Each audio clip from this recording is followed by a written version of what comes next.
देखो बेरखी न बदन पृथ्वी बोले वासनिं कथंतम आने नामिं स्वायं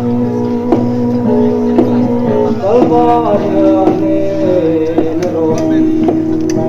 tuan lamo akan tuano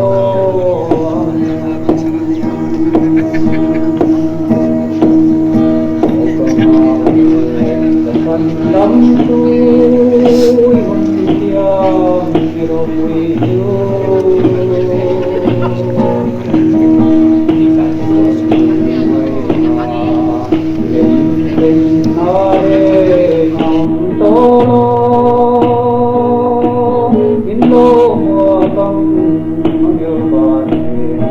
Tuan Ramo yang yan kagintoko